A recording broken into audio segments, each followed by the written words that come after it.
वासियों को आज गणेश चतुर्थी की बहुत बहुत बधाई हो। और गणेश पुराण में और देवी भागवत में दोनों में स्पष्ट वर्णन आता है कि अगर स्त्री चतुर्थी का व्रत करती है, चाहे बड़ी चतुर्थी हो छोटी चतुर्थी हो, किसी भी चतुर्थी का व्रत अगर स्त्री करती है तो उसके पति का तो उम्र बढ़ता ही है, साथ में उसके पुत्र का वैभव भी बढ़ता है, उसके पुत्र का वैभव भी बढ़ता है, उसकी संतान का सुख भी बढ़ता है। गणेश जी महाराज ने कहा देवता स्वीकार करें चाहे नहीं करें, मेरे भगवान शंकर और मैं मंदार के पुष्प को और शमी के पत्र को स्वीकार करेंगे। जो मनुष्य शमी के पत्र से हम दोनों की आराधना करेगा, मेरे पिता शिव जी की और मेरी आराधना करेगा, भूलवश भी शमी के वृक्ष का दर्शन जिस दिन व्यक्ति को मनुष्य देह में हो जाएगा, शमी के वृक्ष का यदि वो दर्शन भी कर लेगा, उस दिन 12 ज्योतिर्लिंग के दर्शन का पुण्य फल प्राप्त हो जाए। कार्य सिद्धि के लिए 5 दुर्वा गणेश जी को चढ़ाई जाती है। आज भी दुर्वा गणेश जी को समर्पित करी जाती है, मात्र 5। कितनी? आज के जमाने में लोग गट्ठा बनाकर चढ़ा दें, वो अपनी जगह पर 5 दुर्वा पंचम इंद्रियों को वश में करने के लिए और भगवान के 5 जो स्वरूप हैं उनको अपने भीतर उतारने के लिए 5 दुर्वा। और दुर्वा में भी 3 गांठ। जब दुर्वा समर्पित करी जाती है तो उसमें नीचे दुर्वा की डंडी पर गांठ रहती है, 3 छोटी छोटी गांठें होना चाहिए। कितनी गांठ? जो भगवान को समर्पित करी जाए। जिस लड़के और लड़की का विवाह नहीं होता, जी की कथा करते आपको नहीं मालूम कि गणेश जी कब फ्री रहते हैं। हमने कहा गणेश जी फ्री रहने का केवल एक समय होता है, एक टाइम होता है, एक पल होता है, एक घड़ी होती है कि गणेश जी महाराज हमारे घर में आ गए। गणेश जी की सबसे पहली जो आरती हो, उस आरती के समय पर अगर धूप बत्ती जलाई जाए या गोबरी को जलाकर उसमें गूगल छोड़ी जाए और गूगल छोड़ने के बाद गणेश जी का नाम ध्रुम वर्ण कह दिया जाए तो गणेश जी को तुम्हारे घर की पूजा स्वीकार करना पड़ती है। बस वो समय हम जानते, हम तो बस उतना जानते हैं कि शिव महापुराण में लिखा और मुद्गल पुराण में लिखा, गणेश पुराण में लिखा, गणेश जी का एक नाम होता है ध्रुम वर्ण। क्या नाम है? ध्रुम वर्ण गणेश जी का एक नाम होता है। जब हम धूप जलाकर और धूप लगाने के बाद में गणेश जी की सबसे पहली आरती करने के पहले अगर हम सबसे पहली आरती गणेश जी की कर रहे हो, अपने घर में स्थापना कर रहे हो, बिठा रहे हो, और तुम चाहते हो कि गणेश जी की आरती करने के पहले अगर हम सबसे पहली आरती गणेश जी की कर रहे हो, अपने घर में स्थापना कर रहे हो, बिठा रहे हो, और तुम चाहते हो कि गणेश जी मेरे घर में आके मेरी पूजा को स्वीकार करें और जो मांगू मेरा गणेश मुझे दे 10 दिन के अंदर, तो पहला नाम लेकर पुकार लेना ध्रुम वर्ण विनायक, बैठो, बस काम हो गया। वो फ्री होकर आता है, वो बैठता है, अलमस्तता में बैठता है। जी महाराज को जो दूबा आप लोग समर्पित करते हैं उसको मोली से बांधकर कभी नहीं चढ़ाएंगे, मोली से धागे से बांधकर नहीं चढ़ाएंगे, दूबा से ही उसको लपेट दीजिए, दूबा से ही उसको बांध दिए और प्रयास करा करो कि दुर्वा जहां गणेश जी का दांत टूटा है उसी ओर गणेश जी को समर्पित करी जाए। दुर्वा का क्रम है। मनोकामना प्राप्ति के लिए 21 दुर्वा, वंश वृद्धि के लिए 11 दुर्वा, कार्य सिद्धि के लिए 7 दुर्वा और अच्छे एग्जाम में पास होने के लिए 5 दुर्वा का प्रमाण शिव महापुराण में वर्णन है। भगवान गणेश जी मैया को प्रसन्न करने के लिए 8 रूप में धारण करते हैं। 8 रूप भगवान गणेश जी ने धारण किए। एक मयूरेश्वर गणेश, दूसरा सिद्धि विनायक, तीसरा बल्लालेश्वर, फिर वरद विनायक, फिर चिंतामणि, फिर गिरजात्मज, फिर भगवान गणेश विघ्नेश्वर अष्ट विनायक, फिर महागणपति। ऐसे गणेश जी के 8 नाम हुए। उस समय तिजोरी के अंदर जो गणेश की प्रतिमा रखी जाती है किस नाम से रखी जाती है? तो तिजोरी में हम जो गणेश की प्रतिमा रखते हैं वो वरद विनायक के नाम से रखते हैं। कौन सा गणेश? वरद विनायक के नाम से तिजोरी में गणेश रखते हैं। मेरा भोलेनाथ आपको ना कभी दासी बनाना चाहता है, मेरा भोलेनाथ ना आपको कभी नौकर बनाना चाहता है, मेरा भोलेनाथ ना कभी आपको सेविका बनाना चाहता है। मेरा भोलेनाथ तो आपका हाथ पकड़कर इस संसार सागर से, भव सागर से उन्नति की ओर आगे बढ़ाना चाहता है। वो आपको डूबने नहीं देगा, वो आपको नष्ट नहीं होने देगा, वो आपको तकलीफ में नहीं आने देगा, वो आपको कष्ट की ओर नहीं जाने देगा। वो शिव तत्व है, वो शंकर, वो घड़ी बताना मेरा वो शिव तत्व है। सुयशा, मैं तुम्हें दासी नहीं बना सकता, मैं तुम्हें सेविका नहीं बना सकता। तो सुयशा ने कहा फिर कोई सेवा मुझे दे दीजिए। शिव जी ने कहा सुयशा, तुम नंदी से विवाह कर लो और नंदी से विवाह कर कर तुम नंदी की धर्म पत्नी बन जाओगी। और नंदी की अगर धर्म पत्नी तुम बन गई तो जिस जगह पर नंदी मेरे मंदिर के बाहर बैठा रहेगा,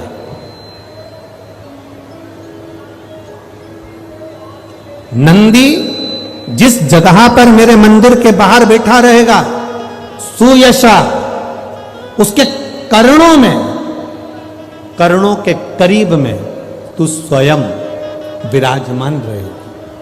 सुयशा, जब कोई नारी, जब कोई पुरुष, जब कोई बच्चा, जब कोई बुजुर्ग, जब कोई भी संसार सागर में रहने वाला मानव मेरे मंदिर में आएगा और नंदी के कान में कुछ कहकर जाएगा, तब तू उसको सुनकर मां पार्वती से कहेगी। और पार्वती जब मेरे साथ प्रतिदिन प्रदोष काल में, प्रदोष के समय, शाम के समय भ्रमण पर जब पार्वती मेरे साथ जाएगी तो पार्वती मैया जिसके सामने नंदी को रोक देगी, मैं उसके ऊपर कृपा करते हुआ चले जाऊंगा।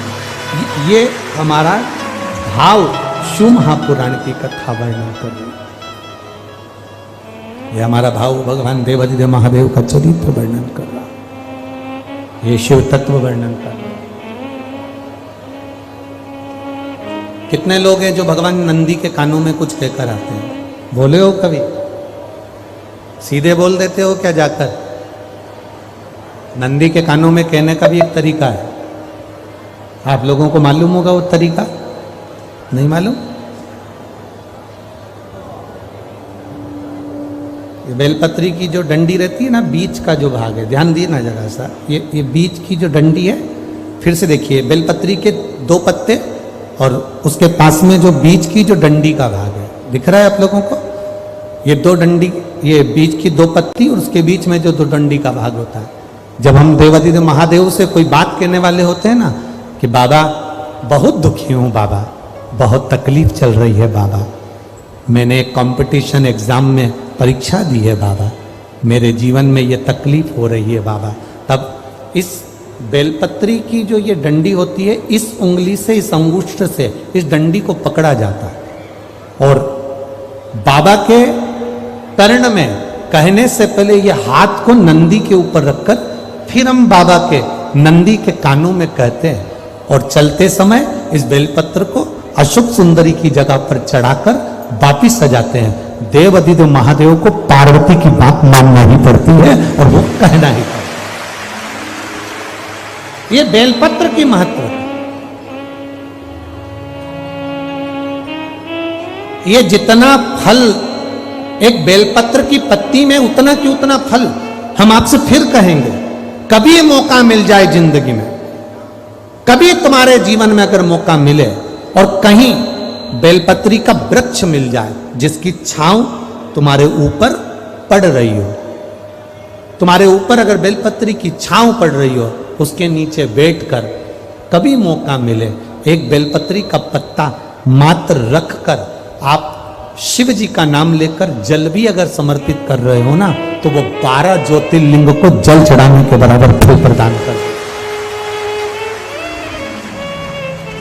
एक बेलपत्री का पत्ता, एक बेलपत्री का वृक्ष, एक बेलपत्री के वृक्ष की छांव हमारे जीवन को कृतार्थ कर देती है। धन बड़ा सुंदर भाव व्यक्त करता है।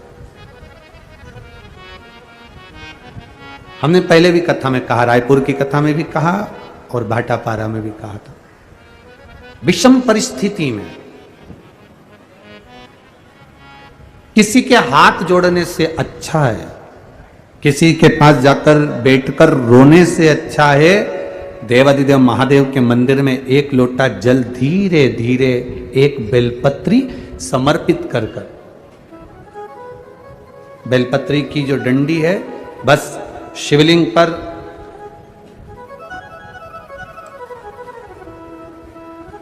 ये शिवलिंग, ये जलाधारी, ये माता पार्वती जी का हस्तकमल शिवलिंग, ये बेलपत्री, ये दंडी का जो मुख है वो अशुक सुंदरी की ओर समर्पित कर कर एक लोटा जल धीरे धीरे बिल्कुल धीरे धार में अपने हृदय की बात बाबा से दिल से कहते हुए, बाबा बहुत दुखी हूं, बहुत कष्टमय जीवन है, बाबा बहुत तकलीफ में जीवन चल रहा है और तू ना संभालेगा तो संभालेगा कौन? तुमेव माता च पिता तुमेव बंधुश्च सखा, सब कुछ तो तुमको मान लिया।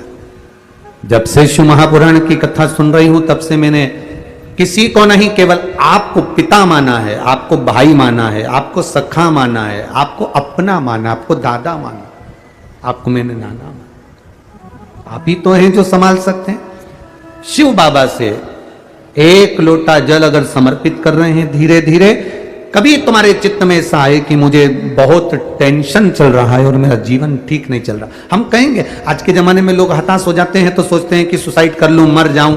हम उनसे इतना सा कहना चाहेंगे कि मरने का प्लान फिर बाद में कर लेना। हम तुमको मना नहीं करेंगे कि तुम मरने का प्लान मत बनाओ, तुम्हारा मन हो तुम बाद में प्लान बनाना। एक बार विचार कर लेना कि अभी नहीं मरूंगा, अभी मैंने कथा सुनी है और सुना है एक लोटे जल का महत्व क्या है। कर्जा हो गया ना चुक जाएगा, दुख आ गया ना कट जाएगा।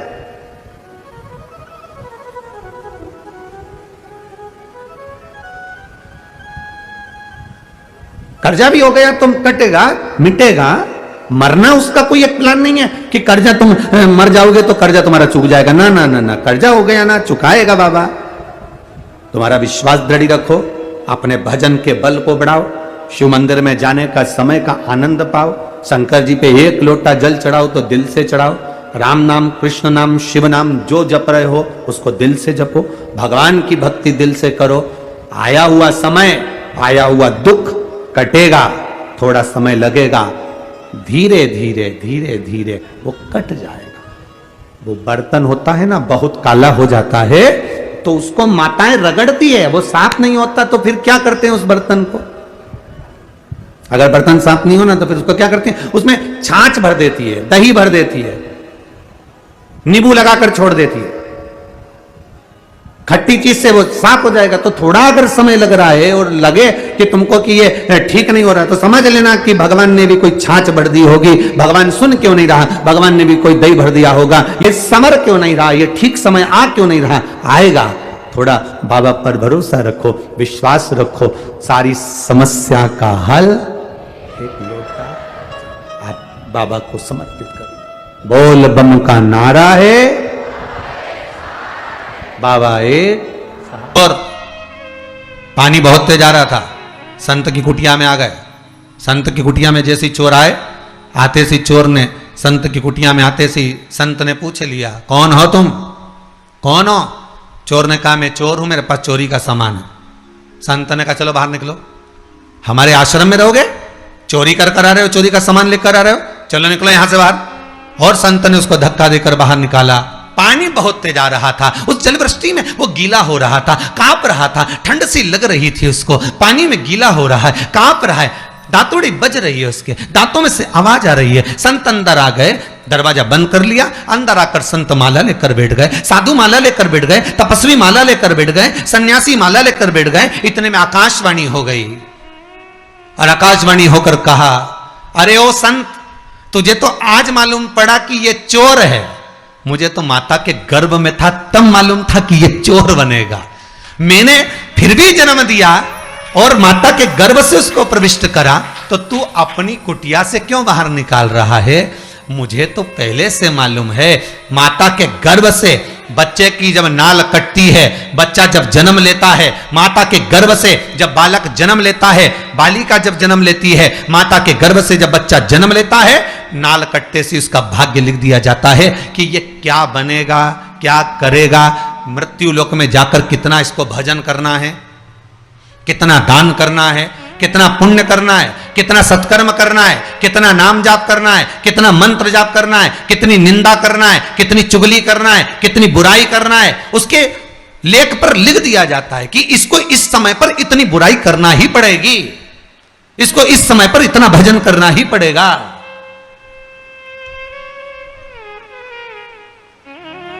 और जब उसके भाग्य में लिख दिया गया, उसके भाग्य में जब लिखा गया, तो फिर उसको वो करना ही है, चाहे तुम कितने 7 ताले में बंद कर दो तो भी वो करेगा, तो भी करेगा। भगवान को मालूम था, जन्म देने के पहले भगवान जब गर्भ में रखा आपको, हमको, चाहे आप हो जितने आस्था चैनल पर कथा को श्रवण कर रहे हैं, जितने फेसबुक यूट्यूब पर कथा सुन रहे हैं, चाहे वो सुन रहे हो ना सुन रहे हो, चाहे वो कहीं बैठकर कथा का रसतत्व ग्रहण कर रहे हैं, उस परमात्मा को अपने जन्म के पहले मालूम था कि ये क्या करेगा, ये निंदा करेगा कि भजन करेगा, ये स्मरण करेगा कि भक्ति करेगा, ये भोजन करेगा कि भजन करेगा, ये व्यापार करेगा कि नौकरी करेगा, ये सब परमात्मा को मालूम। आपको नहीं, परमात्मा को सब मालूम।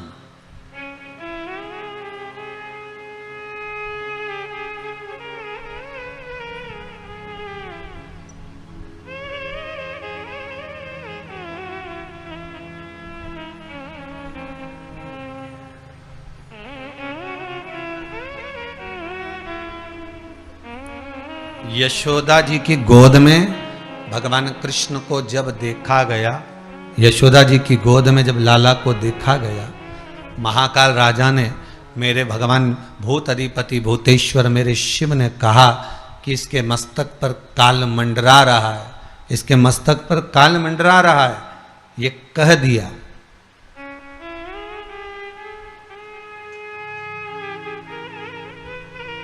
तो भगवान कृष्ण मन में मुस्कुराते हुए यशोदा जी की गोद में विचार करते हैं कि बाबा कह रहे हैं कि इसके मस्तक पर काल मंडरा रहा है, पूतना इसको मारने आएगी, तृणावत इसको मारने आएगा, अगासुर बकासुर कंस ये सब इसको मारने आए, इसके मस्तिष्क पर काल मंडरा रहा है। ये भगवान शंकर जब लाला का दर्शन करने आए तब कह रहे हैं यशोदा रानी से कि इसके मस्तक पर काल मंडरा रहा है। और भगवान मन में विचार कर रहे हैं, भगवान कृष्ण मन में विचार कर रहे हैं माता यशोदा की गोद में कि जब स्वयं महाकाल ही पहले आ गया तो फिर ये काल क्या करेगा, फिर ये काल करेगा क्या? अकाल मृत्यु भो मरे जो काम करे चंडाल का, काल उसका क्या बिगाड़े जो भक्त हो महाकाल का। फिर काल उसका क्या बिगाड़ सकता?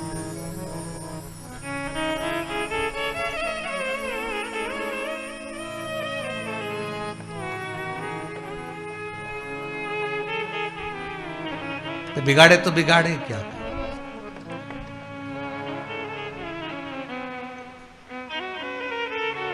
क्योंकि इसकी चित्तवृत्ति में शिव।